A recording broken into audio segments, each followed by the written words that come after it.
Welcome, ladies and gentlemen. Good afternoon, and thank you so much for joining me here at the Baki Ajman Palace Hotel. My name's Georgina. I'm with you till 6 p.m. and I want to welcome everybody here this afternoon on behalf of His Highness Sheikh Saud bin Faisal Al Qasimi, the chairman of Marvellex, and his team. Now, the question that you're probably wondering is why are we here this afternoon? Why have we gathered together and what are we celebrating? Well, it's going to be a massive event because it's the launch of Marvellex Ventures and a token called Marvellex Gold. So this journey started back in 2021. And the exact date was the 21st of December, of course, under the fantastic leadership of His Highness Sheikh Saud bin Faisal Al Qasimi, who's been in the banking and finance industry for over 20 years now. So he introduced the first coin back in 2021, and that was the MLXC. And a little bit of background information on Marvellex is that they have a highly qualified team. I'm talking about their own software house, their own social media team, their own blockchain, and their own wallet as well. So this is global. Their technical team is all over the world, in the UK, in Germany, and they are fantastically qualified, as I just mentioned, under the leadership of His Highness Sheikh Saud bin Faisal Al Qasimi, the chairman of Marvellex itself. So with Marvellex Ventures, it is a token that's launching at the moment. And the main thing to remember is that it's backed by real projects. So it's a stable token, it's a stable coin, and it's backed with real gold. And a little bit later on throughout this afternoon, we're going to be talking about the weight of the gold and the mass as well, and where you can go to exchange your gold and how you can pay with gold as well. So with Marvellex Gold, I want to explain more about the future and all the benefits and advantages it has over paying with the traditional way, your bank transfer, your cash. You don't need to do that anymore. So with Marvellex Gold, you can send and receive payments really, really easily. There are several advantages, as I just mentioned, over the traditional way of transferring money. And more businesses and individuals are going to adopt to using gold to pay. It's going to become a major player in the digital currency landscape. It's safe, there's less fraud, it includes lower fees as well, and faster transactions, which we're going to be finding more about over the course of this afternoon.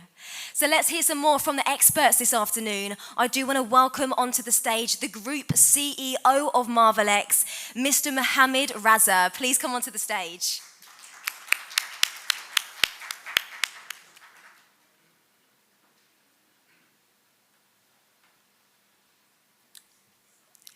In the name of God, the Magnificent and the Merciful. First of all, I would like to welcome all our guests here on behalf of His Highness Sheikh Saud bin Faisal Al Qasimi, Chairman of Marvellex Group. The thing is that the journey starts, even the journey of a human being, it starts from nothing, develops from childhood to teenagers and then maturity. The journey of Marvellex started from an idea of His Highness Sheikh Saud bin Faisal Al Qasimi, that we have to start the projects of crypto, of blockchain, based on the real projects. Blockchain before and now have many usages, but the usage of creating the coins and creating the tokens on the blockchain was in the air. We transformed it to the real projects. 2 years before,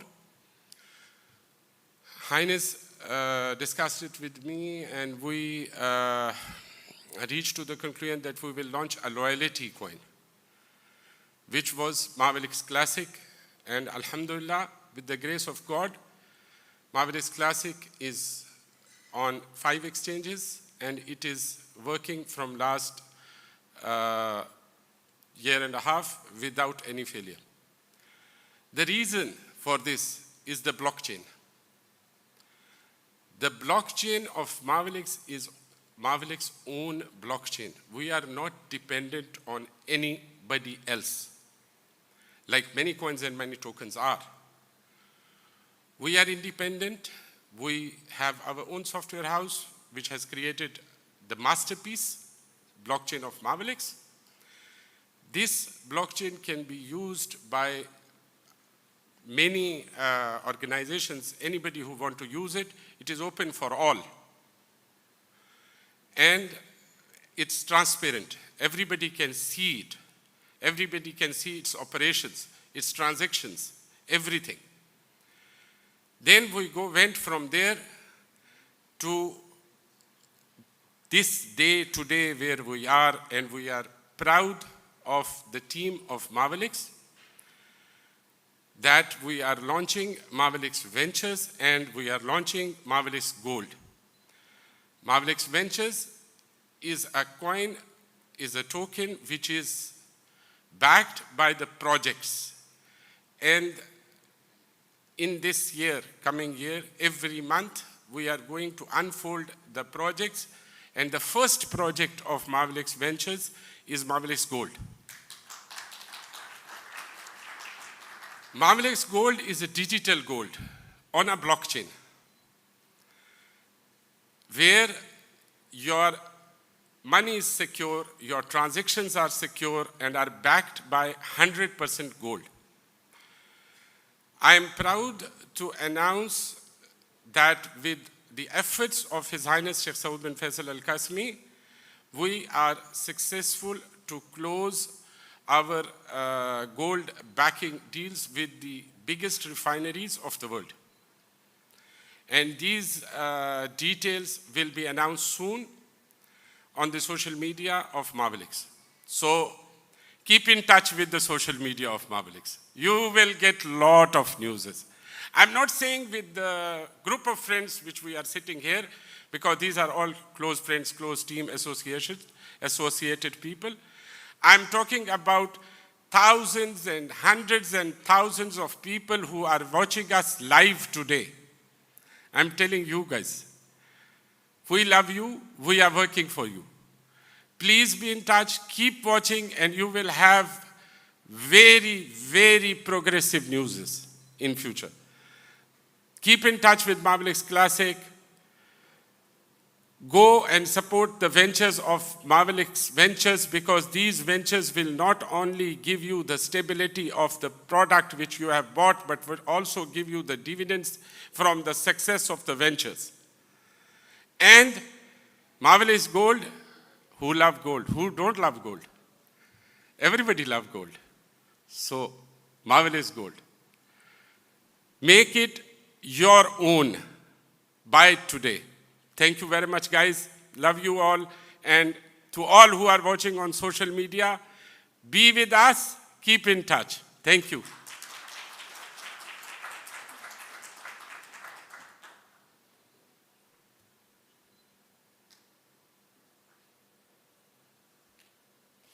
Real gold, real security, and such a futuristic topic. And as the group CEO of Marvellex, Mr. Mohammed Raza just mentioned, buy it now, because you never know how much it's going to be worth in 2 years' time, 3 years' time, 20 years' time. So now is the perfect time. We're going to move on with the afternoon, and I do want to watch now a presentation on the ecosystem and MLXC technology, and this is by Mr. Jonah. So I don't know if Mr. Jonah wants to come up onto the stage or if we're just going to watch the presentation, but it's basically all about him and the screen right now.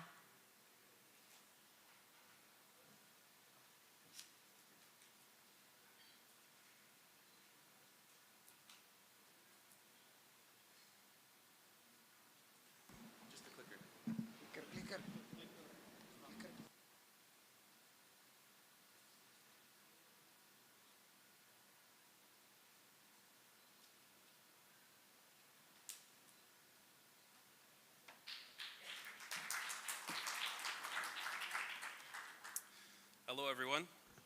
It's a pleasure to be here today to speak a little bit more about blockchain technology, the future of it, the past, the present, and the future. So I would like to thank Marvellex for inviting me, and also His Excellency for inviting me here to speak more about blockchain technology. A little bit more about myself. My name is Jonah Glasgow. I'm actually the former CEO of LindaCoin. In 2017, LindaCoin was one of the top 100 currencies on CoinMarketCap. That being said, we actually had a massive adoption rate because we were able to obtain a substantial amount of users and also approximately 2,500 masternodes. These masternodes were used to maintain the entire ecosystem and validate our transactions. And now, my journey has led me to now be the CEO of Dalversal. Dalversal is an interplanetary metaverse, and currently we have launched our platform with 50,000 active users. But enough about me, let's explore the present state of blockchain technology. As we can see, as of right now, the blockchain has a global mass adoption rate of approximately 2.4% with 420 million users. Now this is extremely exciting because we can see just in such a short time we've been able to actually attract a lot of users to use blockchain technology day to day.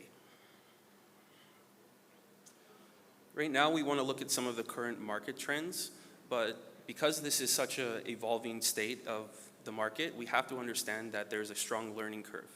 Everyone that actually joins blockchain today or is involved in it one way or another has a steep learning curve that they have to keep up with on a daily basis because technology is constantly evolving within this realm.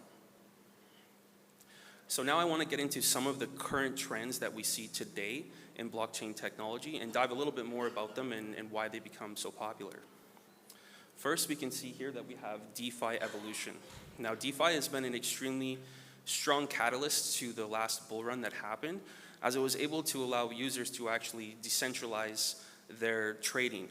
For example, now you do not have to go to a centralized exchange through DeFi, but now you can simply do that through smart contracts. Those smart contracts have been tested, audited, and they have become extremely valuable to the way that new companies actually come into the market. As you can see, there is approximately $4 billion locked actually in DeFi alone, which allows new projects to come out and not have to actually go through exchanges and pay that listing fee, but now find new ways to be able to lock that liquidity for the actual users. Next, we see that we have the NFT innovation. This was also a very important realm during the last bull run because we saw many popular products come out. Everyone knows probably is Bored Apes.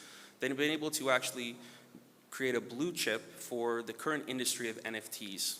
But it doesn't stop there as just a PFP. It actually evolves into a lot of other realms such as digital real estate, potential ownerships, VIP passes to unique clubs or groups, and many more different utilities. And you can see why the market is constantly evolving because people have to keep up with all of these additional utilities and what value that actually brings to you as an NFT holder. We can see next here, which I think is the most important one because Marvellex has done an amazing job with this, is layer 2 solutions. These layer 2 solutions is actually a fundamental key element to blockchain technology, such as Ethereum, because it allows people to actually have a seamless transition from more expensive blockchain transaction fees that you might occur on Ethereum when the market is really popular, to a now more scalable solution that is more user-friendly for everyone. I can imagine that the transaction fees on Marvellex is much lower than Ethereum, which is why it makes it so attractive for multiple users all around the world. We see a lot of other use cases through layer 2 solutions because they have the ability to actually do multiple things, and we'll get into some of those later on. The next thing we can see here from layer 2, going straight into the next one, is actually the cross-chain protocols. What that means is that you actually have the availability to transfer your USDT or wrapped Bitcoin from one blockchain to another one, a layer 2, such as Marvellex, hopefully in the future. What that means is that now people can actually trade such of these blue chip currencies at a much lower trading fee or a much lower transaction fee that you would normally have by using Ethereum.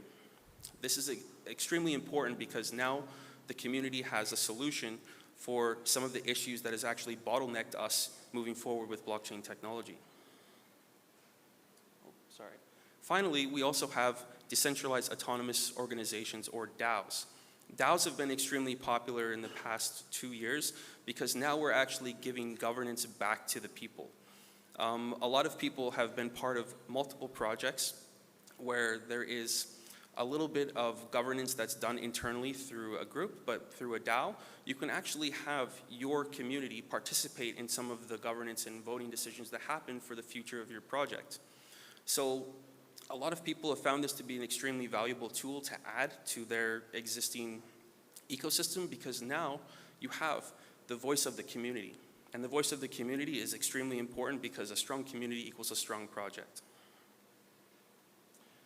Enough about the present. Let's explore some of the future things that we can see from blockchain. What do we have coming up? What is the next trends of blockchain technology? And what does that look like for Marvellex and a bunch of other projects moving forward?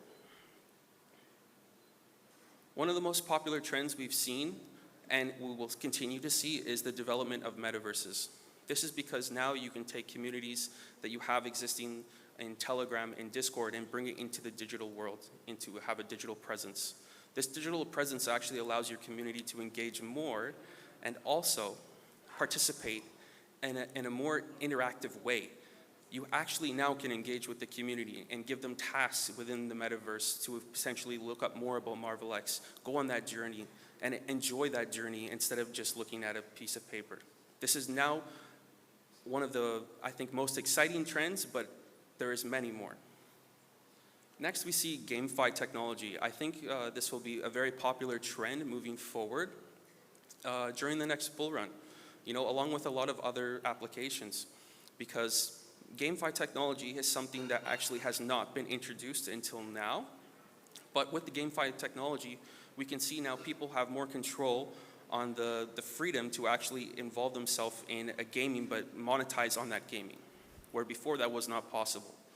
I'm sure some of you may have children or have some friends that have purchased, let's say, a lot of skins in Modern Warfare, Call of Duty, or Fortnite, and have spent a lot of money on this. But could you imagine if that was actually a digital asset that you could actually trade in the future? So we think now that this is an extremely important use case to have, because you can eventually trade these to anyone in the world. And it's not limited to just your account. Now this is a tangible digital asset that can be sent anywhere across the world. Sorry. One of the other cool ones we have also is AI technology. AI technology, I think, has been extremely popular over the past year and a half, because it's completely changed the way that we actually interact with Web 2. For example, you can see now that I'm assuming everyone has used ChatGPT in one form or another, and it's been an extremely popular tool and increased efficiency in simple tasks such as writing emails. We can see this in the decentralized side of things also being extremely valuable, because now we can use AI technology potentially to, let's say, audit smart contracts. We could design language models that allows people to actually look for risks and determine whether they're actually purchasing a token that is safe for the user and for the entire ecosystem, or if there's potential flaws that can be exploited by this. You could also see multiple other different valuable resources through, creating your own trading bot, or preventing some malicious actors on chain and being able to assess when that is going to happen and try and mitigate those scenarios. We've also seen a very popular trend coming up, but it has not quite evolved yet, and that is BTC smart contracts. As of right now, it is possible, but it's in its very infancy stage. It's not impossible in the past, but Ordinals has actually come up with something which allows people to actually now generate their own smart contracts or tokens within the BTC chain, and also NFTs. Again, it's very rudimentary, but it's exciting to see what happens in the future, and I think that everyone will want to take a look at that. We also have the tokenization of assets, which I think is, one of the most important topics that we could talk about here today, because Marvellex Gold is going to be doing exactly that. Marvellex Gold allows you to actually tokenize a real-world asset. And in the future, I think there will be a lot of brick and mortar companies or a lot of traditional finance actually finding ways to attach those such objects to the digital ecosystem. Marvellex Gold has done an amazing job at that because they are pioneering the way moving forward to allow people to actually see a real tangible asset such as gold backed by a token. And what makes it even better is it's on their own layer 2 solution, which allows them to actually reduce the cost of trading this asset-backed token to many people around the world. We know that there is large fluctuations in transaction fees that happen with Ethereum, Bitcoin. For example, I've seen Bitcoin and Ethereum well over $100, $200 to actually trade or to purchase an NFT at times. Marvellex Classic is changing the way that people can communicate with that and communicate with the chain simply by reducing those fees and allowing people to actually engage in things that are meaningful to them and not miss out because they do not want to pay exorbitant transaction fees. The asset-backed gold will be a new way for people to actually physically hold an asset and be able to go to different partnerships that I think Marvellex will talk about in the future to actually exchange those assets for the physical gold. And I look forward to learning more about that and being along with the journey with everyone else. Again, we have also the layer 2 mass adoption. The layer 2 mass adoption is essentially going back to what we've already talked about, how more people are going to be using these layer 2 solutions such as Marvellex Classic to allow a more globalized efficiency of the way that we actually transfer tokens. We see a lot of popular wallets right now already being able to accept layer 2 blockchains, and I hope to see Marvellex Classic integrated into all of those popular wallets such as Trust Wallet and many more in the future. So this journey is going to be very exciting, and I think the interpolability between Marvellex Classic, Ethereum, Binance Smart Chain, it will be up there.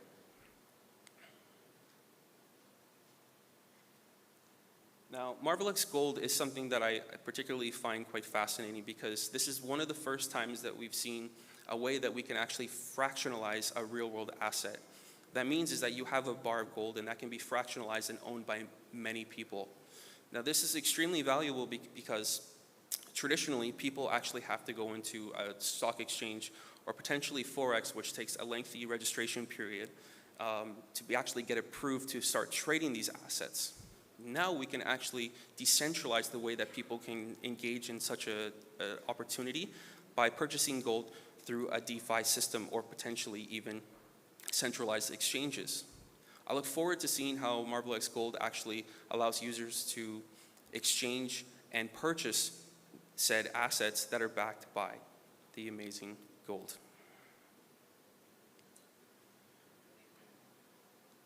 This is a quote which I think is quite important. We see, by converging physical gold into the digital tokens on a blockchain, the asset becomes divisible, allowing for fractional ownership, and it's easy to transfer. That essentially means, like I said before, we could have one brick of gold owned by everyone here in this room, or one bar. Could you imagine what that looks like on an actual global scale? Being able to give people access to such a technology.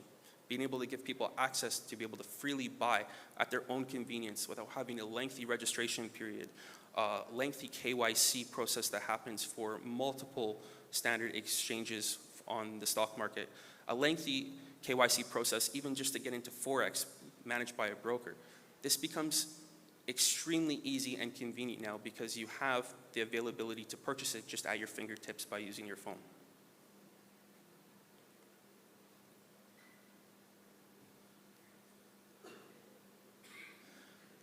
I think we all understand how valuable this product is, correct? Because gold essentially is globally registered as a valuable currency. Gold, no matter where you are in the world, it's tradable. It can be converted into cash. There's multiple gold dealers and distributors. And of course, there's multiple jewelry stores that would be interested in this. So I think that we have something here that's very unique, and it's going to drive a lot of adoption for how we actually can engage with real-world assets in the future. And I think that real-world assets will be something that people actually are looking for in blockchain technology in the future. Now, Marvellex Ventures. This is something that also I thought was very, very cool, because with any layer 2, you need to have adoption rates. Now, how do you actually engage those adoptions? How do you attract users to your chain? Well, it all starts from great ideas. Although this might be a great idea that we see right behind us, Marvellex Ventures, there is many other great ideas that everyone has, and some developers are extremely passionate about developing and designing those ideas and putting them on a blockchain.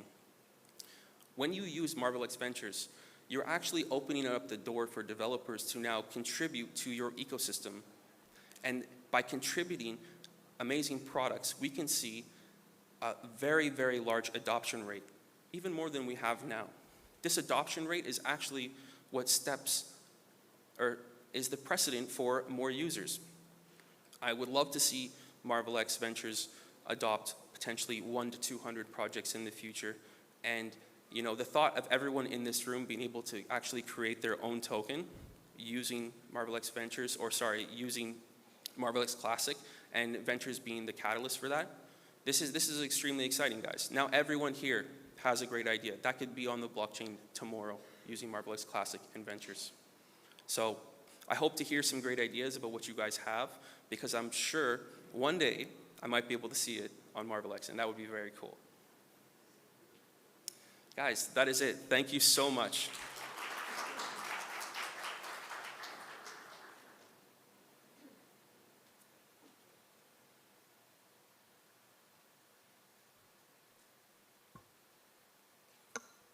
Thank you, Ms. Vajonas, for telling us more about the past, present, and future regarding the Bitcoin, and more about the ecosystem and the technology as well. We're going to continue this afternoon with some professional speeches from professionals yourself. So this is again to do with the ecosystem and the digital assets. So the first professional I want to welcome... Valentina first. Ah, okay. So the first guest I'd like to welcome onto the stage this afternoon is Valentina Kanacheva.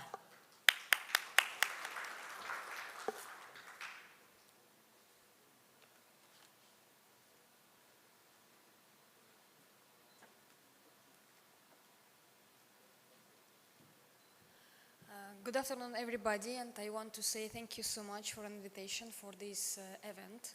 And I want to congratulate Marvellex Ventures and new gold token that you found solution and perform backup with the real gold, 100%, and easy way to explain to future investors how you can understand the value of purchase tokens for future, and you can how you can monitor the price by the weight of the token to understand, to explain, and how you can manage your digital asset. My name is Valentina Kanacheva, and I am a developer of the project, which one based on digital assets management as well. And I cannot say I'm an expert, but I'm in financial sector, digital assets management related to blockchain technology, and my mission to educate people to understand, to give them the way how they can implement these instruments in their life, how to easy to understand and change the mindset from the old school and banking system to transfer the new vision of digital assets, how to find an instrument for your life, how to expertise those products on this field that we are find everywhere and right, left, and 100 companies introduce and perform similar products to us, and there is very rare people who can directly to understand these difficult subjects, and I found out that people really interested, and already the community have educate each other and create similar academy that we have to talk about it openly, and we have to share with people our knowledge and our experience and digital assets management field and to translate how to read the blockchain stuff and smart contracts and what is the DeFi sector and what's the decentralized and centralized exchanges, what is the difference between. And right now we have a discussion with different representatives from companies that can collaborate with us and build the bridges because we have to find solution how to offer the payment system that we are using digital currency and we can exchange with each other, even implement product to our ecosystems. That ecosystem is growing system that can offer to you line of products based on blockchain technology, and you can grow your capital from years and to understand how long lasting is this project, how to build your team based on legalization of the company, how to connect with the legal authority in UAE or any other countries based on regulations and US Securities Exchange Commission or any other authorities, how to legalize your business in correct way to raise up the trust level of your partners and your clients. I think everybody understands what I'm talking about because we are trying to be friendly with the existing system to find the right way to build this new generation of digital technology. Thank you so much, and I congratulate once again Marvellex Ventures that they launched today a new product. And I wish you good luck to attract massive adoption of your product and the market. I think this is potential product really to scale your business for future. Thank you so much.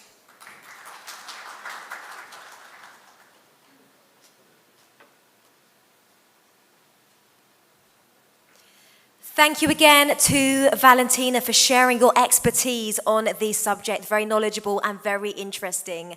Our second guest that I'd like to welcome up onto the stage is professional Farhang Maghalid. If you are in the room, would you like to come up to the stage to learn more from you? Thank you.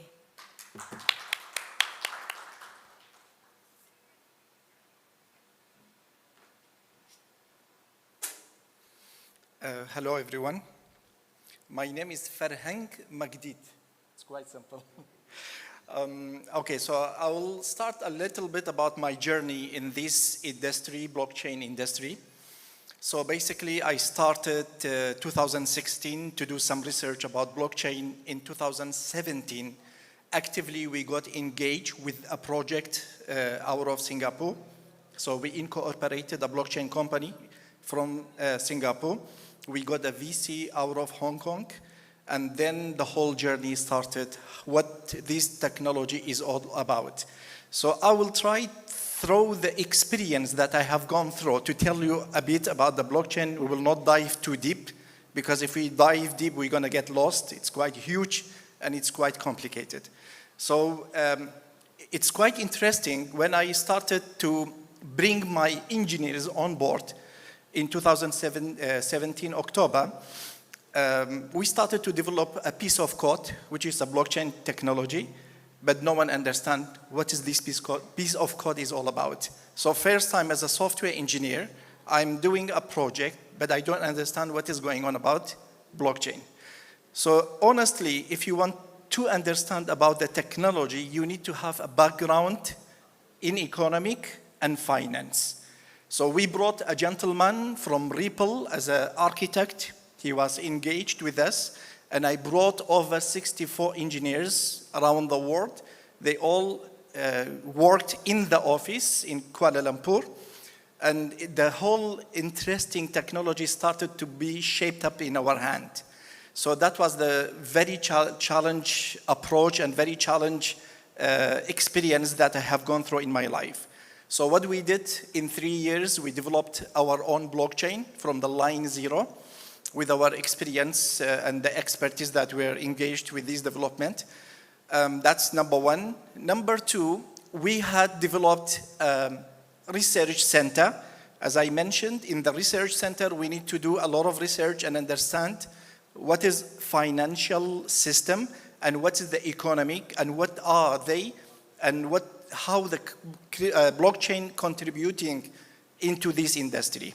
So what happened, the founder of the company, which was a Fintera technology and still up and running, the founder, he was putting me in challenge.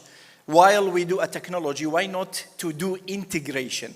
Like what the Marvel's doing, they are doing something. Let's not only think about gold, because when we think about gold, it's a financial system. Because if we go back to the early school of the financial system, when they started to develop crypto, or let's say currency, the currency was backed with the gold. So meaning to say that we are talking to a component, which is a major component in the financial system. And this component and the financial system is a major component for the whole economy. So that's how the system is working. So for that, when I mentioned about the difficulty when we started, we have to do a lot of research and understand about the finance and the economy, and then try to develop the blockchain. And what we did an integration with the financial instruments. That's the biggest challenge, by the way, because whenever you develop the technology is a piece of code. It's a very complicated for anyone to put heads on and understand, because it's not like previously when we develop any application, we can do a beautiful GUI, everyone use it on the mobile and feel it. But the blockchain is not like that. It's a structure change. So the code is running in the consensus and also has another strength. Later I'm going to mention how it has a fuel. So without the fuel, blockchain will not function. Like the technology, I spent 4 or 5 years to develop it, but end of the day, I need a fuel to run it. So we did the integration to the financial instrument called Waqf, Endowment Property Development. Waqf is one of the popular financial instruments around the globe. So what we did, we bring few expertise in this line to understand. We as a tech, we need to understand those tools, how to structure it and how to build it in a digital form. So we did that successfully. Everything is gone well. So the challenge is now we are introducing a financial instrument in the digital form, which is built on top of the blockchain technology. So that's where the challenge, and it takes quite some time to reach a level, to finish the product, to market the product, and also build the community. So here, let's go back to the blockchain fuel. When the technology is done, so how we can activate it? So like our gentleman has mentioned quite few things, he touched some surfaces. We need to build a community. Like Marvellex, it will be successful with you. It's not only like, for example, our Highness, he did a brilliant job, he came out with a nice idea, but now the idea, we need to fly in it. So we need to build a community. So this blockchain nature, we need to have a pool of people to use it. Without pool of people, it doesn't have any meaning. So let me throw a question. Why Bitcoin is a steady and strong running in the crypto market?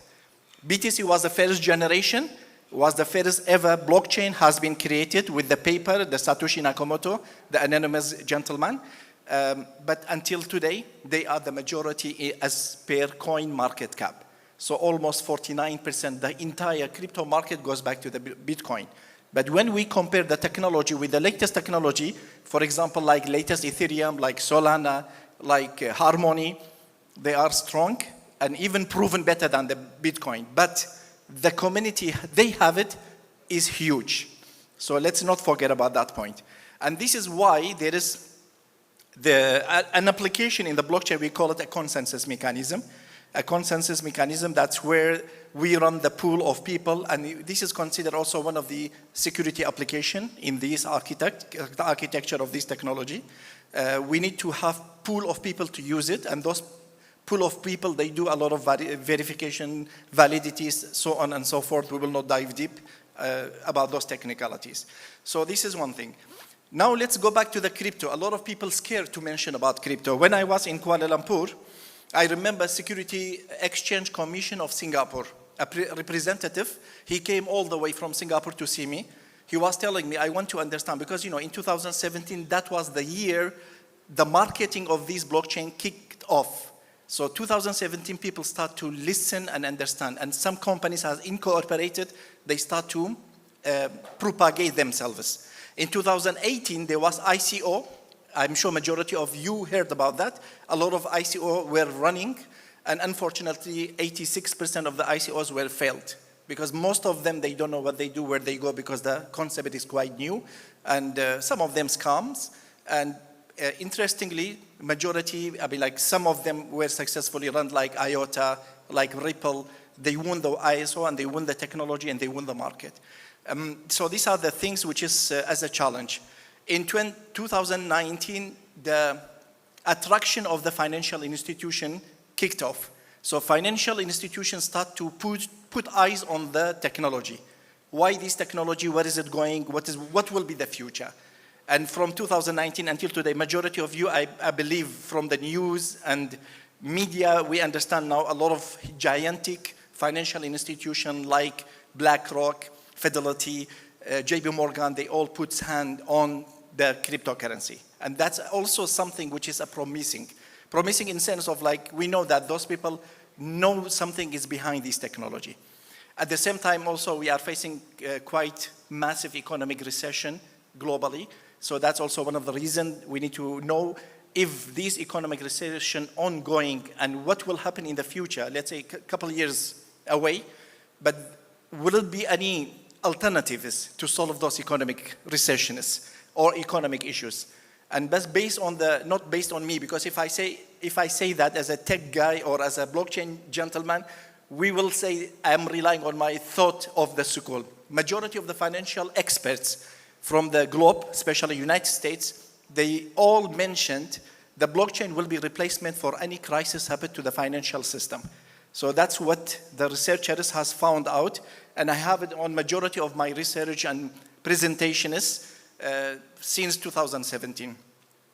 So this is what is happening basically at this space. As we mentioned, now we are talking about the blockchain as an architecture and technology perspective. We're talking about the marketing and integration to the business cases. And now we realize a lot of companies are trying to reshift their activities and their solutions using blockchain or digital form of their business, which is ongoing. And if you look at the coin market cap, I remember in 2017 when I was sitting in my lab, when I look at the white papers, 60 white papers were there. Today, you look at the coin market cap, 1.8 million companies are in the crypto. 1.8 million companies, which is unbelievable. The time frame is quite short, but a huge crowd. So many of them are trying to develop cryptos and blockchain technology. So also, it's quite interesting when a company like Marvellex mentioned that we have our own blockchain. Sometimes people they don't understand the technology and the difficulty of this technology. When someone announces we have a blockchain, that's a huge achievement, by the way. It's a huge achievement. So that's what gives a push to such a company and a principle which has been built on this critical technology. So you take it as a credit and try to rethink and give a value to these kind of solutions. So we mentioned the technology and architecture. We mentioned about the integration to the business cases. I have seen a lot of interesting integration which happened in United Arab Emirates. Like, for example, IBM, they provide a solution for tracking system solution using blockchain, especially smart contract for ADNOC. And this case is already up and running. I was quite amazed in one of the conferences. I was talking about the blockchain and the gentleman was giving that business case.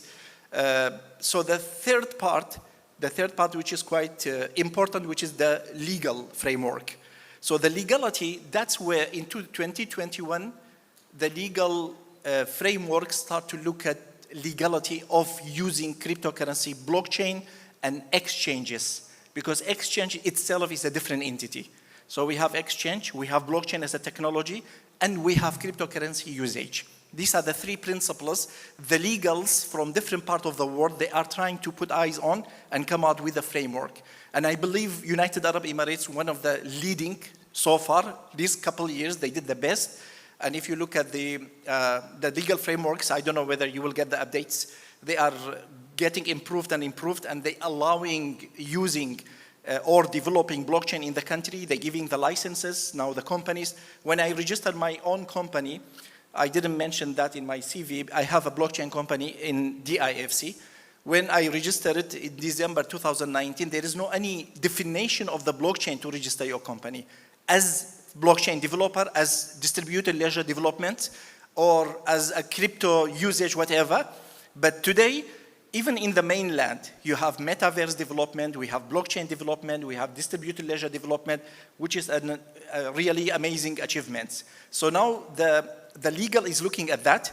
And also, I have seen recently a lot of legal framework structured in LARA, which is the legal framework in Dubai itself, regulating any crypto backed with the asset, like what Our Highness is suggesting. It's a crypto backed with the gold. So if the true concept of the gold comes out, so the legal framework in Dubai is regulating this kind of cryptocurrency, which is also promising. So let's go back to the history of previous activities. Like in Singapore, we had a tough time to register a blockchain company. It was really interesting. We structured our website, we put our concept, we have our wallet. When we defined our cryptocurrency, immediately the government rejected. They said, you are a utility token. Because, when we develop the blockchain, there are a couple things we need to understand. First of all, is a cryptocurrency as a plain crypto, and we have token. Token is a smart contract.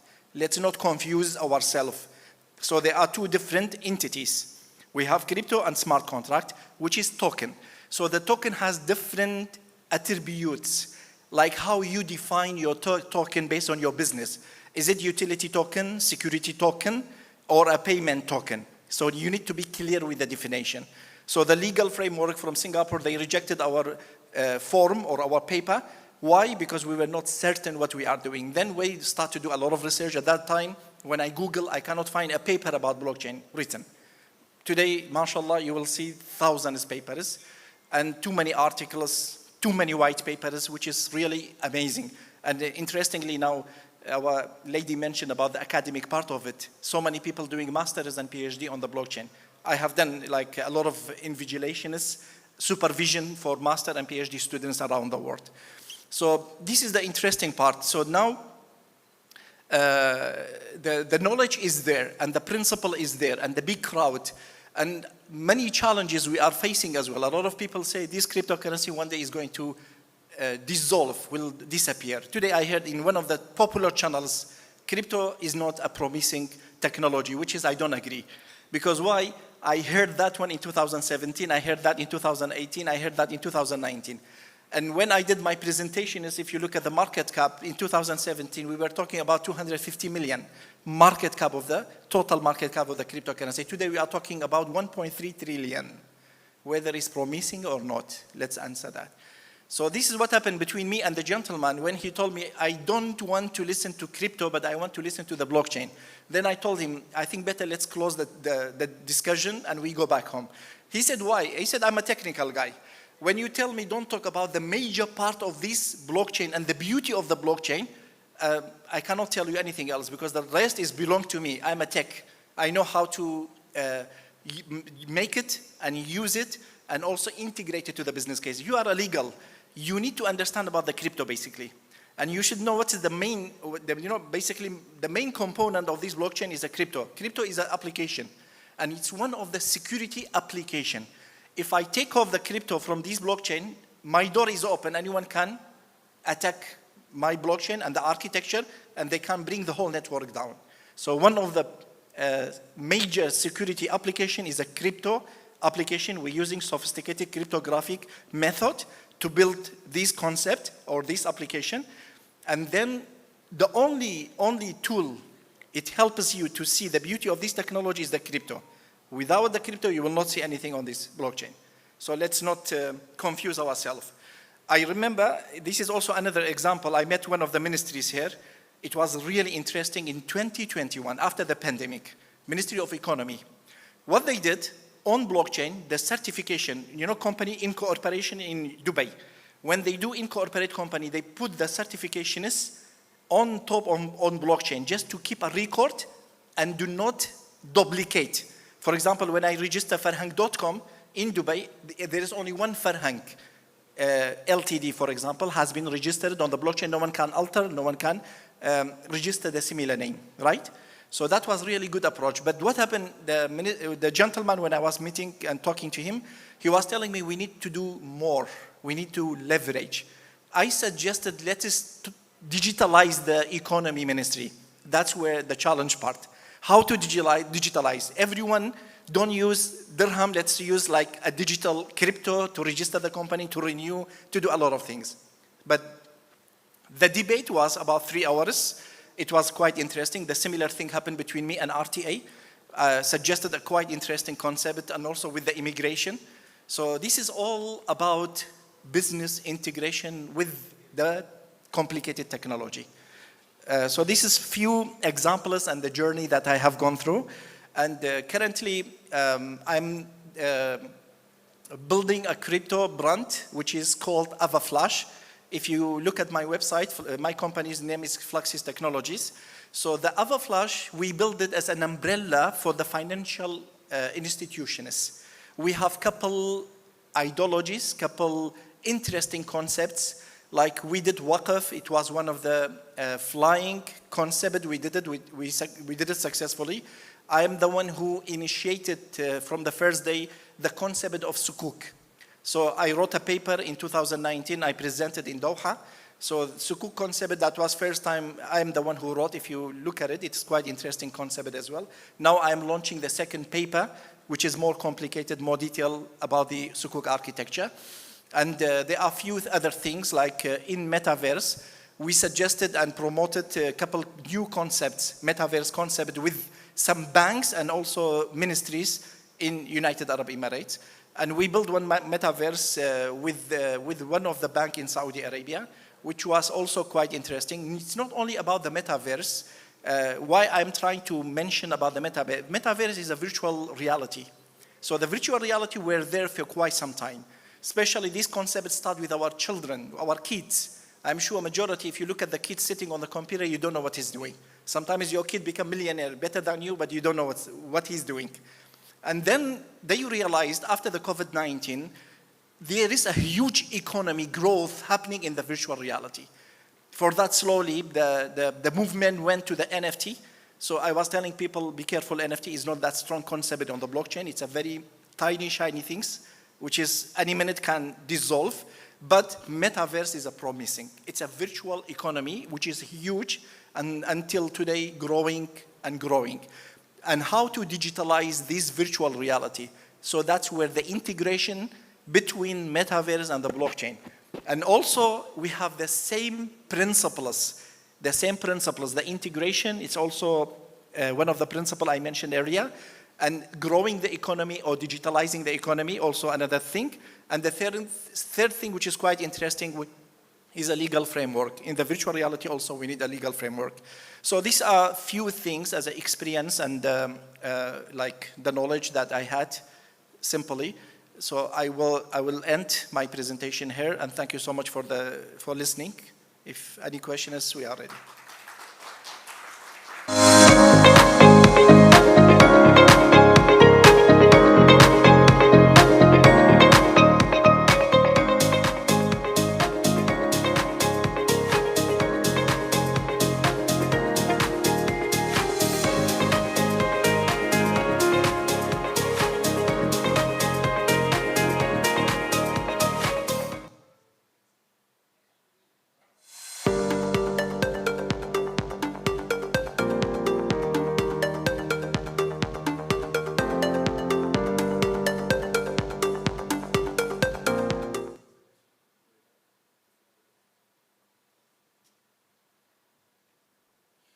Thank you one more time to Professor Farhang for sharing your expertise on your subject. It's lovely to hear from you. Are we all having a great night? Are we all learning lots? Amazing. We are going to take a 10-minute break now, so please enjoy 10 minutes to have fun with our violinist, and also help yourself to food and drink at the back, sweets on the table, and we have lots of staff to help if you do need any help, any drinks, any food. Please take 10 minutes before we come back and have a panel of expertise talk about their industries.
Good afternoon, everybody, and welcome back. It's now 23 minutes past 5, so hopefully you've had some nibbles, had a small dinner and maybe a coffee and a drink, and we are ready for the last part of the event this afternoon, celebrating the launch of Marvellex Venture and Marvellex Gold. We're now going to watch a presentation discussing the launch of the Marvellex ecosystem as well, and then we are going to be getting into a panel discussion from industry experts. So for now, eyes on the screen, here's a short presentation for you to watch about the launch of both Marvellex Venture and Marvellex Gold.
So now we are going to learn more from some industry professionals about the launch of both the Marvellex Venture and Marvellex Gold. So please can I welcome up onto the panel Professor Raghuwan, Mr. Johanna, Mr. Arzan, and finally Mr. Mohammed Reza, the CEO of Marvellex.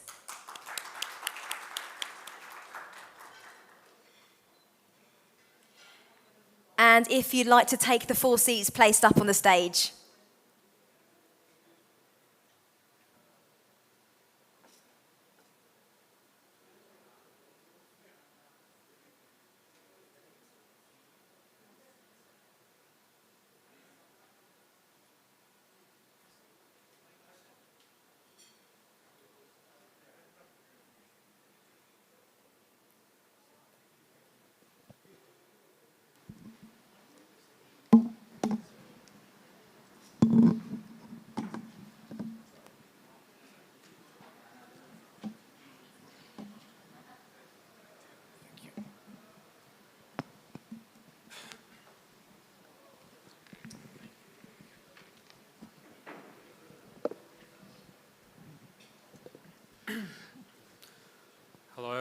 Hello everyone. My name is Arsen. I represent CLS Global. We do market making for Marvellex Group and others. And I'm very honored to be here and lead this panel discussion today. So let's meet our speakers today. Hello, everyone. Hello, everyone. Hello, good evening. Hello, everyone. Yeah, so just short introduction again to refresh our knowledge about us guys. So should we start with Farhan Magdid? So Yes, my name is Farhan Magdid. I'm a blockchain expert. So my profession, a software engineer running a blockchain company. We do solutions and do research at the same time in United Arab Emirates. thank you so much. Valentina? My name is Valentina. I represent the company Darwin Enterprise. This is new product on Middle East and Africa. And we do provide for people financial instruments to grow up your capital based on blockchain technology. Thanks. My name is Mohammed. I have the honor of being the CEO of Marvellex Group. And we are working in different areas. So let's have the discussion and then we will discuss more. Thank you. Hi, my name is Jonah Glasgow. I am the CEO of Dalversal. We are an interplanetary metaverse that is launched actually just this month, and we've been able to actually acquire approximately 50,000 users. We are based in DIFC, and we were accepted into the Metaverse Accelerator program. So this is just a quick summary about me. Okay, so today we're going to speak about the future of crypto and how it will look in 10 years from now. And as we stand here now, I want to look back and think how fast crypto has adopted in our society, disrupting traditional finance systems and opening new ways for new possibilities. And for now, crypto offered us decentralized, secure transactions, financial inclusion, and innovative applications across various sectors. So, however, I'm sure that most of us will say that it's just beginning of crypto, and this is why in this panel we will look into the future of cryptocurrencies, and this is why we invited our experts to talk about future of cryptocurrencies. And we will start with regulations topic. As we know, the regulation in whole world are evolving rapidly and offering new challenges and opportunities for the industry. So my first question is, how do you stand with governments wanting to regulate crypto? As we're moving towards to more and more regulated, centralized, more centralized we're becoming, or you have other opinion on this? So, Jonathan? Yeah, so I think regulation is always good because that increases adoption. Although I'm kind of split in the middle. I feel like what we have in the traditional stock market is we have your blue chip stocks, and then you have some of this area which would be considered penny stocks, which is far less regulated, and there's a lower barrier of entry. So I think a combination of both, if implemented into blockchain technology, would be amazing, because then we could see the blue chip cryptocurrencies be vetted and regulated, and people would have more confidence entering the market. And we should still leave room for growth by giving new startups the freedom to actually allow them to grow and to actually become a larger company. At that point, then, if they actually are qualified, they can then move into the blue chip sector and then be more regulated as they continue to grow. But regulating too aggressively in the beginning possibly could lead to disruption of the current market. Thank you, Jonah. Okay. In my view, blockchain has a lot of implications, and it can be used for different purposes, and one of the product is crypto. The regulations, when we went to the governments in different countries, we talked with the government organizations about the regulations and regulating the crypto and bringing the new laws. The concern was the cryptos should be based on something which is tangible. A project, a thing of which gives the process of transparency. Blockchain is basically a transparent concept. That's why the governments are adopting it. So in my view, the crypto adoption is coming. It is a future of the world. Many countries, I don't want to take the names, but there are many, many countries who are working on their own digital currencies. So in principle, they have agreed that this is the future of the world. But of course, the laws should be transparent, the AML thing has to be taken care of. It has to be in the benefit of the people and benefit of the world. So I have a full trust that governments are working on these lines, but definitely the future is there for the cryptocurrencies or the digital currencies. Thank you. So my opinion is almost the same. I'm in industry since 2017, and that time nobody was talking about, and someone even afraid to talk openly and public as well, and I'm maybe only one and first who make conferences in Dubai.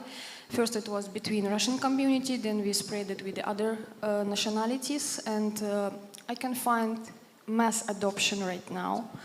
Of course, the government, they look at us since long time, and I know and very well, and thank you so much for the government of UAE that performed for us Crypto Hub, the platform that we can implement our new technologies, and blockchain will be implemented in all industries around us. And of course, we should understand that cybersecurity and programming and smart contracts have to be involved in all these subjects.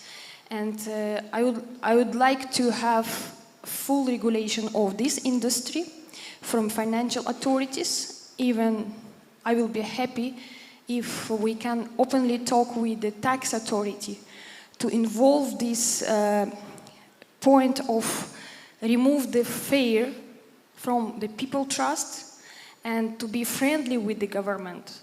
I'm waiting for this since long time, and I can find that we all study from each other. We try to find the regulation and put a new law. And I will advise maybe for the economic department to create the new description of activities related to our activities to understand what we're actually gonna do, because we have cases that new startups and new technologies that came to Dubai and try to build a company, they don't explain properly to economic department. And in future they are facing problems. And I advise to everybody to have an open dialogue to understand for the future and to have really smart and friendly partnership with the government. Thank you. Thank you. Based on my opinion, when it comes to the regulation, I need to do some classification basically. So let's say number one is a blockchain. We need to ask whether blockchain can be regulated or not. And that's a big challenge, and a huge debates are going on. Because blockchain is a sophisticated architecture, or we can say is a self-regulated technology. So for any jurisdiction, it's very difficult to come out with the legal framework to regulate a sophisticated technology which is completely self-regulated. So what's the self-regulated? Majority of those rules, where the financial institutions are looking for, they can find it there in simple way. That's number one. Number two, when it comes to the crypto usage, that's where the user interaction to buy cryptocurrency or any kind of security token, whether do we need to have like a regulation. So, I mean, this debate is there for quite some time. There are some certain rules from different jurisdictions, from United States, from Canada, from Switzerland, from United Kingdom, United Arab Emirates. When any crowdfunding happen, we have to be compliant from some certain jurisdictions.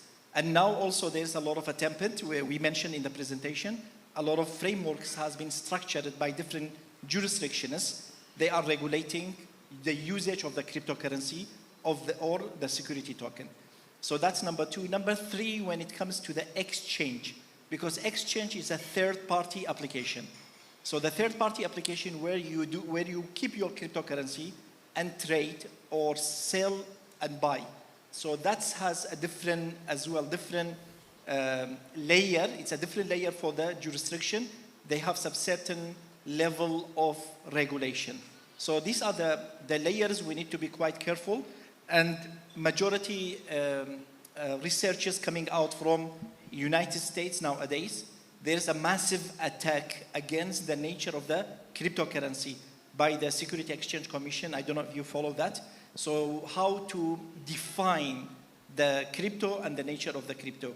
So can they classify it as a plain crypto, like a medium of exchange currency, or it's like an asset, or it's like a token? So this is actually a huge debate is going on, and we are still waiting to see the result, how they're going to regulate the nature or the attribute of the cryptocurrency. So this is from my point of view. Thank you.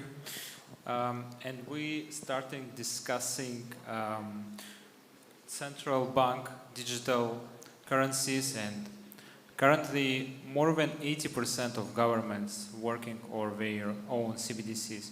But at the same time, media talk about crypto in not, let's say, perfect way, and asking about more regulations. So next question is, what will happen with traditional finance services, institutions, when governments will start to have and launch digital currencies? It's not necessary to answer one by one, whatever you want, and if you want to add something, feel free to add. So yeah. Okay, as far as this question is concerned, what will happen to the traditional financial institutions if the massive adoption of digital currencies come in? It's a job description which will change. There was traditional many things which have transformed into new things. The telephones which were started much before now, if you go on that telephone, the people will not like it.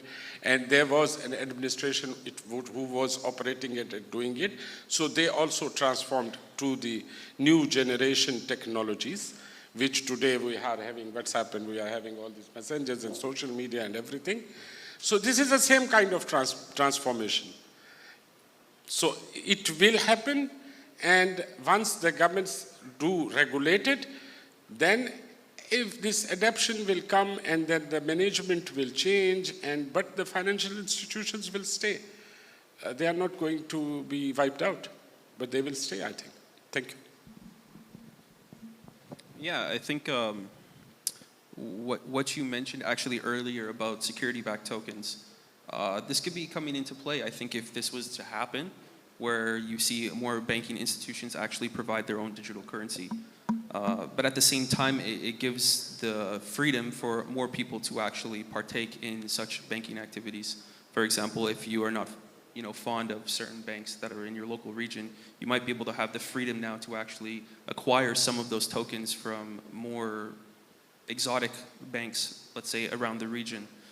But again, that has a cause and effect, right? The cause might be with the best intentions, but the effect might be that it takes away the freedom that we currently have in the decentralized market by then offering centralized entities the availability to actually sit there and offer their assets. It can be exciting, but it seems like it will be controversial at the best. My opinion, the regulators will adopt us finally. I cannot say now. It will take few years more, because the community first still not mature enough to use this technology fully. Blockchain is very, very potential technology for the future. As I told before, it will be implemented everywhere. and the government will be ready to adopt this technology fully under law when this industry, exactly on the government level, will have enough experts and the specialists who can track the transaction, who can make proper audit of the companies. And if those companies who build the blockchain startups have to be really ready for transparent dialogue and to explain the white paper and all algorithms and all programs that they gonna do in future. Only like this they will understand each other and they get any permissions or any approvals and certificates. But it will happen. We are now looking for Security and Exchange Commission of US, and we know that they postpone ATF to January. And we all waiting for this since long time. And we based on institutions like Fidelity and BlackRock, because there's big fishes in crypto market. And of course we have to monitor all the markets and we have to communicate with different authorities and governments like US and China and Singapore and Switzerland and Russia and UAE. And we do exchange our experience even with the opening the company who is working with digital asset management. And I hope inshallah soon we will get some open space for the crypto industry in future, because we are living in this space and working. Basically, the question creates two different schools of thoughts. So we have a school of thought, decentralized school of thought, and centralized school of thought. When Davos has suggested the idea of CDBC, which is Crypto Digital Central Bank, there were about 23 countries as a pioneer, as a pilot project, to implement the digital central bank. But the question will rise, do we need to transfer the nature of the blockchain as a decentralized technology to centralized? Because why the centralized will create a lot of complication again when the financial system earlier created a lot of complications. So do we need to go through similar complication and procedures when we apply for the loan or creating an account, so on and so forth, like what the financial institutions are providing? So that's where there's centralized school of thought. So majority of developers, like blockchain developers, they don't like the concept of centralized, because the nature of decentralized is giving something new, is a cross-border currency. And until today, the Economic Forum in Davos has not certain, are they going to come out with a centralized crypto from different jurisdictions, or there will be a cross-border cryptocurrency. So any kind of cryptocurrency in my hand and your hand, you can use it anywhere, wherever you travel. So these are the two things. And this similar thing happened back to 2015. There were a concept of Bitcoin flocking. There was a Bitcoin hard rock.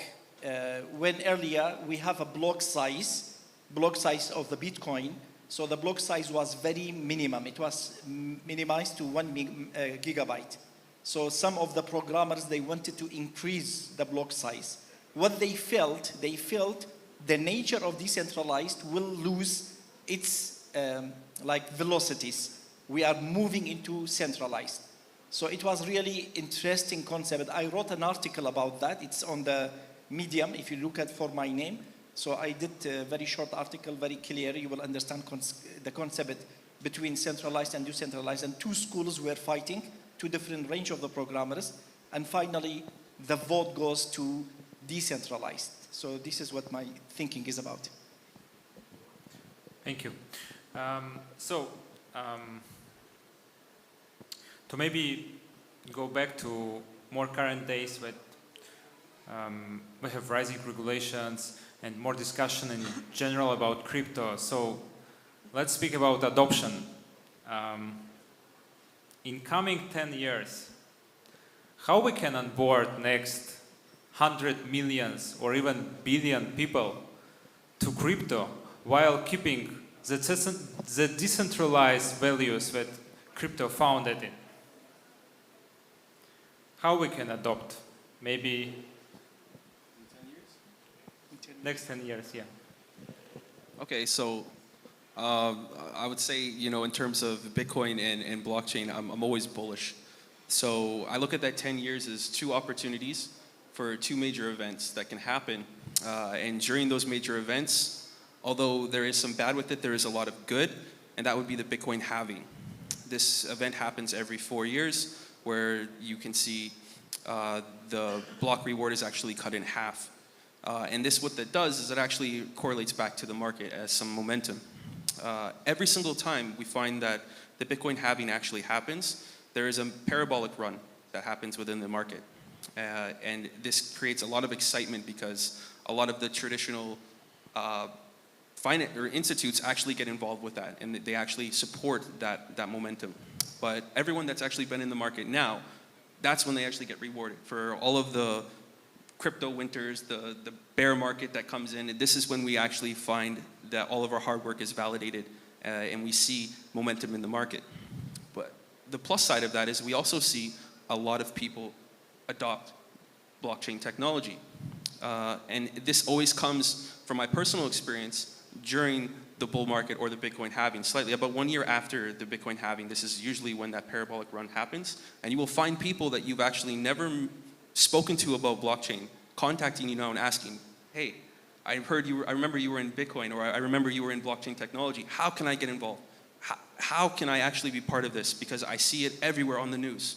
News articles or news platforms pick this up, and it becomes mainstream for a very short time. And of course, that momentum is great until it goes down, which news outlets will also take advantage of. But this is where we see the most adoption actually happening in blockchain technology. So I think we can reach, I would like to say, you know, at least 600 million, maybe 700 million people that actually are using blockchain on a daily basis through the next 10 years. And, you know, if everything goes well, even more. Okay, in my point of view, the thing is that there are three major contributions toward the massive adoption of anything. So, if we are looking at the massive adoption of crypto in next 10 years, which I am sure it will happen, it will be based on three major factors. The first factor of that will be regulations. When the governments, because as you said, 80% of the governments are working on the digital currency creation. So once the regulations come in, people will have like more knowledge about that, and then they will, the adoption will start from that point of view. The second one in my idea is the trust. The trust is a very important factor for the massive adoption of anything. If good projects come in, which are really having a value for the people who are adapting, like I'm talking about Marvellex Gold all the time. So if good projects come in who are credible, the adaption will come. So we are going on that path, like we are traveling on that path, that once the regulations and then governments are working on that, and then the projects, His Highness Sheikh Saud bin Faisal Al-Qasimi, people like him are working on this projects which are more solid and which can be trusted and which are credible. And the third thing is awareness, knowledge and awareness. Most of the people are not adopting crypto at the moment because they don't have a knowledge of it. So if people who are in the industry join hands and give the knowledge to the people, it will also contribute in the massive adoption of the crypto, and which is happening as well. There are many social media platforms, there are many intellectuals, there are many people who are doing their degrees in the blockchain, and they are coming up. So in next 10 years, what I think, the regulations, the tangible solid projects, and the awareness campaigns, they will contribute, and it will be a massive adoption of the digital currencies. Thank you. To not repeat what the previous speakers were saying, I just want to add my opinion and my vision. Surely, in next 10 years, it will be even more progressive technology.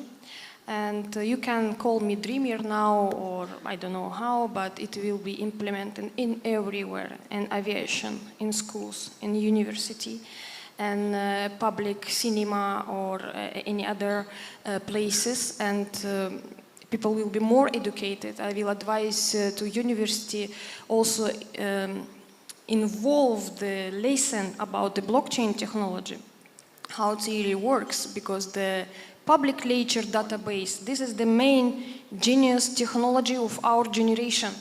And I'm happy of that, and we can read it properly and to use it for our time. Because I call blockchain, this is trusting without trusting. This is one-line payment system that we can transact money to each other without meeting each other, correct? Without third emittent, and use this decentralized system without any aside permissions. And this is beauty of blockchain, and blockchain database created from the first day of usage till now, and safety, and cannot be changed, cannot be hacked, cannot be interrupted. And I'm really truly follower of blockchain. And since 2017, I love Bitcoin, because exactly that time I know all the algorithm of Bitcoin, how the mining processes generate the coins and all these blocks and awards for the miners. And I want to tell you something, because all the world now waiting for the halving on Bitcoin in April of 2024. And we are very existing for new ways of fluctuation of the cryptocurrency. And of course, I'm sure Bitcoin will be on demand even more, because there is deflation process. If you will say on the period from 2009, when Bitcoin started to be existing in this world, the line always go up. It will be even more upper, and we can say sure that community in all the countries around the world will adopt it even more. And we can see like more institutionals now move to crypto space. And because everybody already understand how it really works, we only have sensitive moment and regulation in between government, banking system, and all these companies who already use this blockchain technology. I'm really waiting for this clear understanding and fully permissions to work with. In 10 years, we will progress. Okay. From the practical point of view, the question goes back to 2018. I built up 3 programs for the universities to teach students blockchain principle and the cryptocurrency. So one was from Malaysia, they implemented, one from Singapore, they implemented, one from United Arab Emirates. Unfortunately, they did not implement. So the 3 programs were running. This is one of the, activity we should emphasize. Not even that. I remember with a couple gentlemen out of Abu Dhabi, I suggested to build up a blockchain university. Why? Let our students to learn from the core, not only from the trading point of view. So that's number 1. Number 2, when it comes to today's engagement, we know our kids are sitting on the machines and they play game. So rather than tell them, stop playing game, no. Let him to do the same thing but earn crypto, because now too many of those gamification companies has reshift to the crypto rewarded company. So meaning to say that when the kid playing game, they get rewarded by crypto. And they get motivated because the crypto has a value. Today, they can use it, they can exchange it, they can earn money, they can even pay for their student fees. In the future, they don't need father and the mother to pay for them. That's also a level of knowledge, by the way, and engagement. So that's number 2. Number 3, I always emphasize, in any country, don't restrict using cryptocurrency. I remember in 2018, in Egypt and Turkey, they make immediately fatwa. You know, in the Islamic world, we have a fatwa haram to use cryptocurrency. And I was sitting in Malaysia doing research and meeting a lot of scholars, giant scholars. They did not have any objection using cryptocurrency. I remember in one of the meeting, it was a legal meeting, a board, they sitting evaluating our project. So we have gone through actually a very tough time with them. They ask a lot of questions from the legal point of view. So finally we passed. Our product were quite well organized and quite structured. And we asked the board, how many of you have Bitcoin? All of them.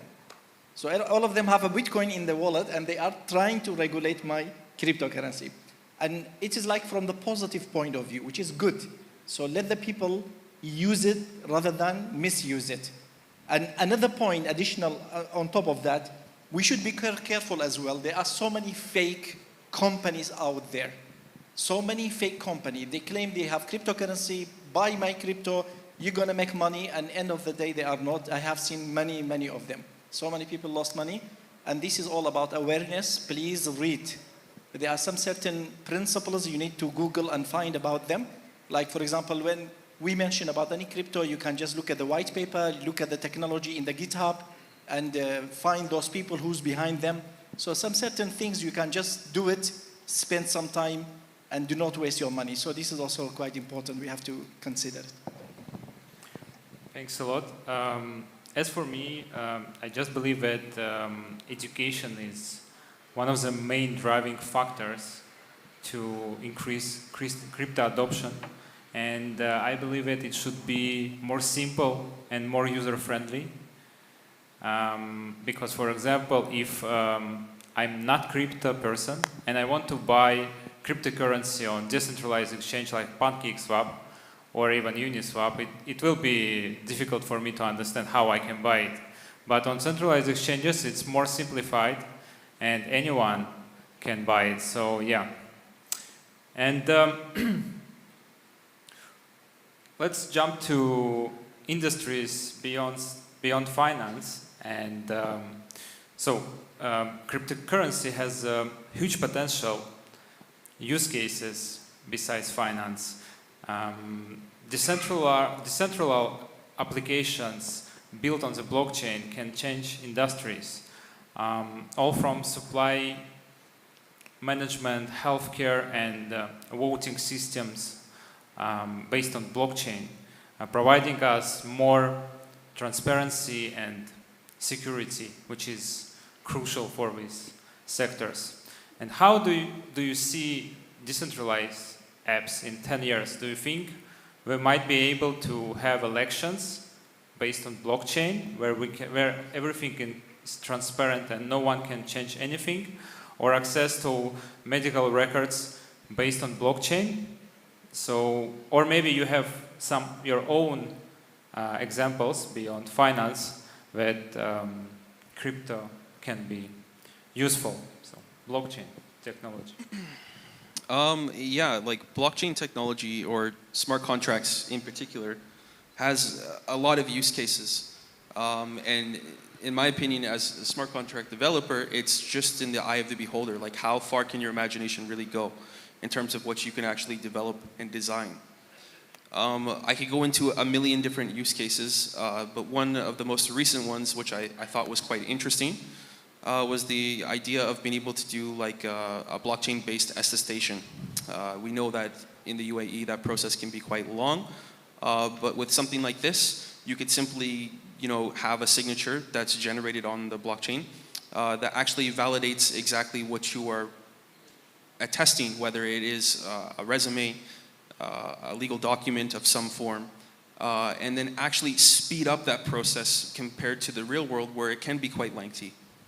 So there is multiple use cases, in my honest opinion, that can be implemented into blockchain, and then there's some that can't for various reasons, and that's just, it's not that it can't be, but it should not be, and that's my honest opinion. One of them you mentioned was legal records. Well, because blockchain is decentralized, medical records.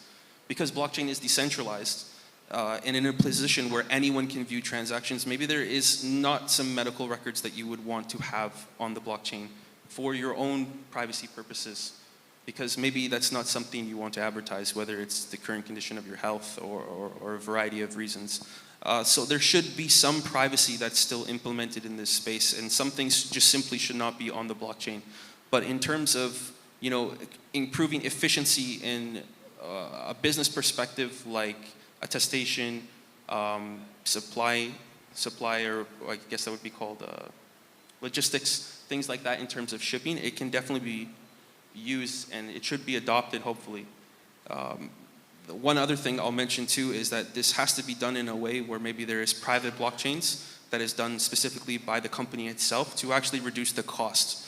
Because having lots of transactions, for example, logistics like a shipping dock, they have millions and millions of different items that are leaving every single day. And yes, it can be optimized on the blockchain. Maybe you scan a gun and all of a sudden, boom, transactions processed. But this should be done in a private way where you own, the company actually owns the blockchain to reduce the cost.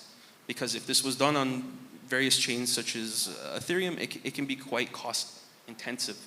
You know, I would like to see some companies actually use Marvellex Classic for this exact purpose, where maybe because the cost is so high on Ethereum and other main blockchains, a layer 2 solution might be the actual solution for them, where then they can try this out as a POC or as an MVP. And if they do wish to adopt this process, then they can take it to a step further. But use Marvellex Classic, I think, as a great testing platform to determine if this is a viable product for you.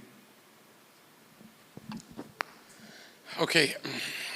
My vision about this issue of blockchain, apart from the financial solutions, is like this, that the adoption of blockchain is more in the whole world in the projects which are not related to financials. Now it is coming up in a very practical way. The governments are using it, using the blockchain technology for their even the identity programs, even their government offices solutions. Many things are being used. The private companies, even they are using their supply chain system, they are using their logistics, they are using their many operations which are being integrated with the blockchain.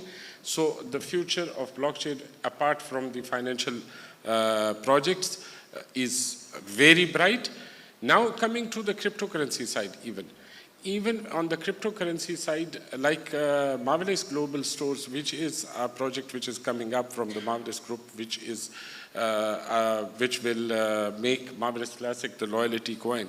So that loyalty coin system works like this. Like if you buy $100 worth of Marvellex Classic, and then you go on Marvellex Global Stores and you get a product, you buy a product, and you get, or a service, which includes many services as well. So you get $200 discount over there in buying those services, being a loyal member of the Marvellex Group. So then you have spent to buy $100, you have made $200 immediately on the app where you have bought a product or bought a service. So it means your investment is secure. So what we are trying to say here is this, that if the projects come in which are designed that the people should not have a financial loss, then blockchain related to that thing will also work out, like Marvellex Classic. So adoption will be too high on the other projects apart from the financial projects, in my view, in future. So if we talk about the blockchain future and how to use it nowadays, I want to share my experience. From beginning, we was using only centralized exchanges like Binance, Huobi, Coinbase, and Bitfinex, etc., etc. And I found out that with the centralized exchange, you can fix your order, you can create your portfolio based on listed tokens or coins. And by the way, you have to understand the difference between token and coin. There is some description for this meaning. And in 2021, I think I moved in very big ocean, we call it DeFi, decentralized finance, when it's not regulated market, and we can find there thousands of new tokens. I only will advise you, if you take attention for any new coin or token that's listed on DeFi and Binance Smart Chain with the Web3 service through to MetaMask or Uniswap, I will advise you go to make your own research about the back of the technology behind this token. who is the beginner who create this technology, who write white paper, what's the algorithm of this token, and you can realize that this token for short-term work or for long-term work. You can understand what's the liquidity pool there, how many people use the wallets and take this token for how long and how they use it. You can track all the transactions related to this token. It's very easy, guys, and blockchain, it's very transparent ledger that you can read all this history about this token. And you can say, oh no, guys, it just came yesterday for a couple of days, pump and dump, and I cannot go take this risk. Or you can investigate about some special technology like security token or I like token ICP, by the way. This is a security technology, and following up with this technology is potential for future. And you can understand why the 3 or 5 years this token has stagnation, or the guys, developers develop it well and make proper financial basement for this token for the future. You also should attend the subject of cybersecurity, how to secure your tokens, which wallets to use, which wallet is with high reputation or low reputation. This is all aspects that you have to touch by your knowledge. Your knowledge minimizes your risk.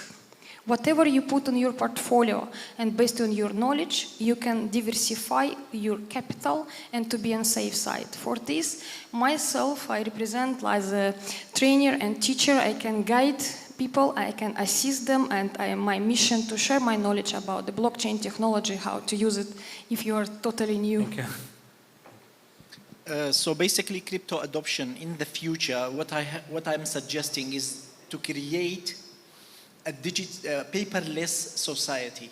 So paperless society, meaning to say that we don't need to get engaged with a lot of paperworks.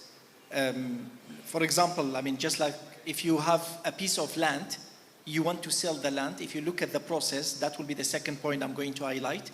Until you sell the land to someone who is a buyer, you have to have a bunch of like files, and like endorsed by the authority.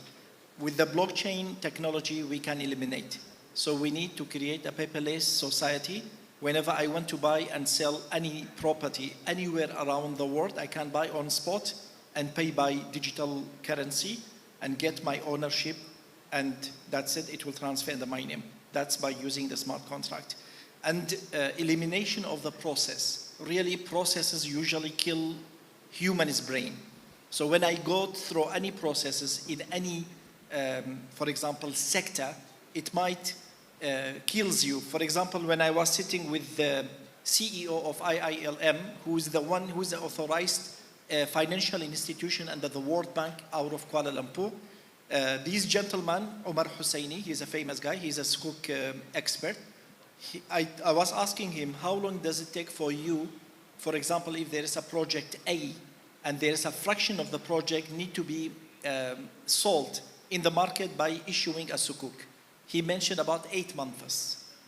But imagine if I digitalize the sukuk using blockchain and smart contract, it takes 10 seconds to issue the sukuk. So see the differences. That process will be eliminated. We have a very nice debate between me and him. When he looked at the technology and the vast changes, he was quite amazed. And the similar conversation happened between me and one organization from Abu Dhabi, Tharawat. The name is Tharawat.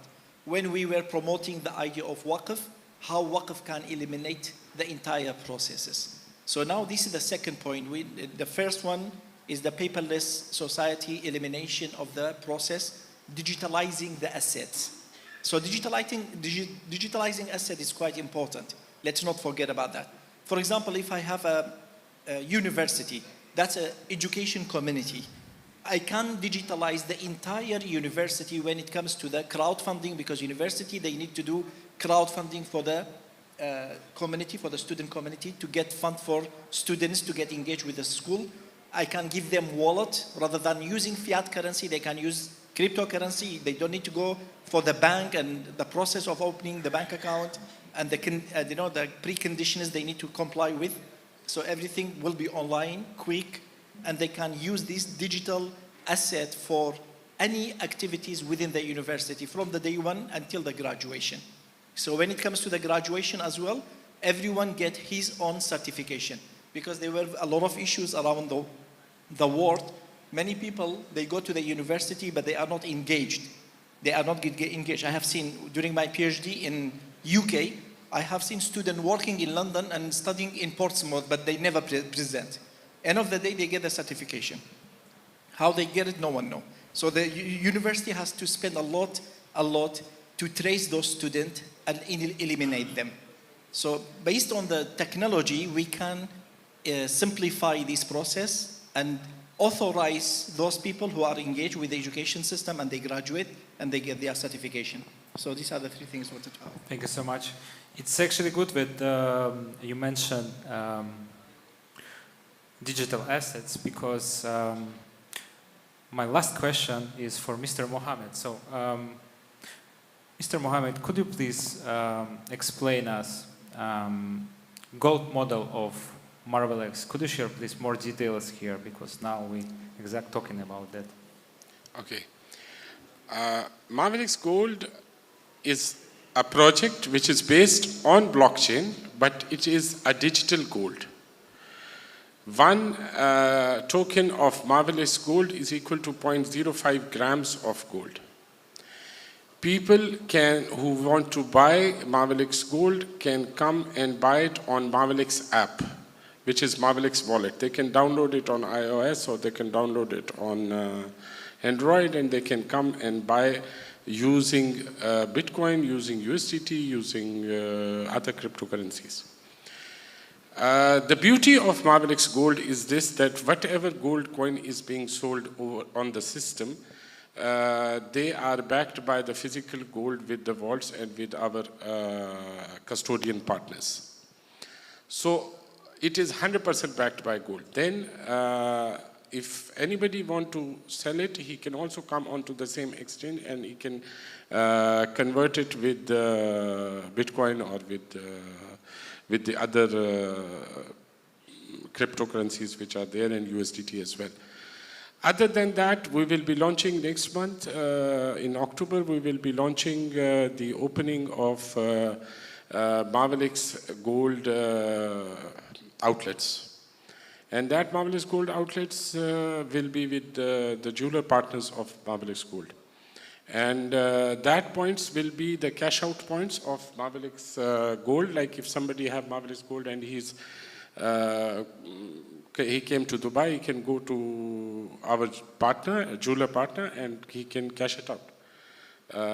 And so the system is, the whole system, the whole ecosystem is there.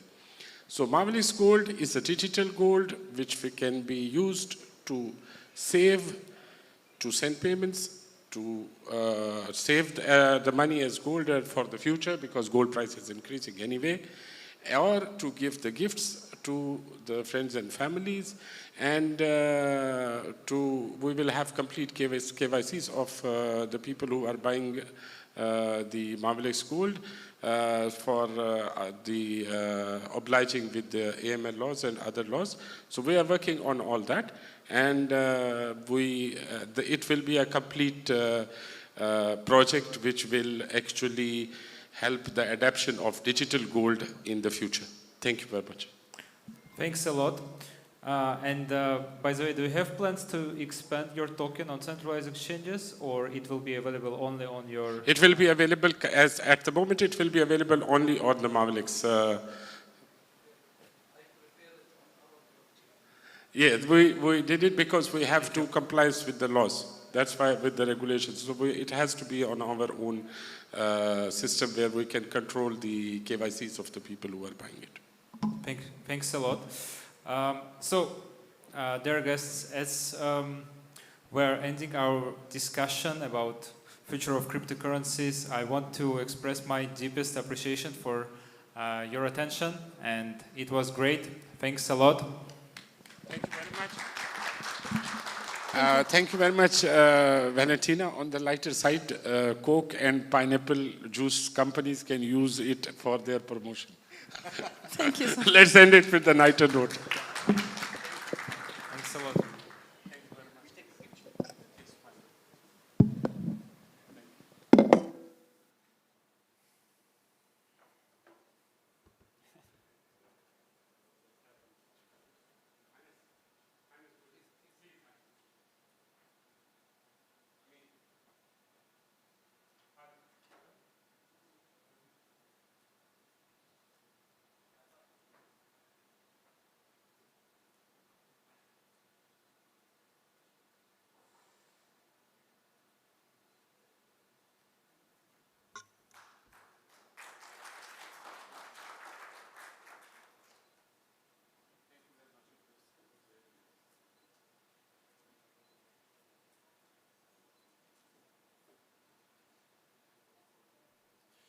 Ladies and gentlemen, thank you so much for joining us this afternoon.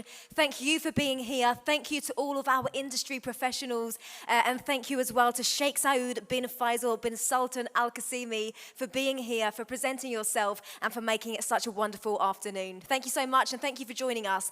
And please use this opportunity as well to help yourself to the food and drink at the back, meet like-minded people, and connect with people in the crypto NFT industry.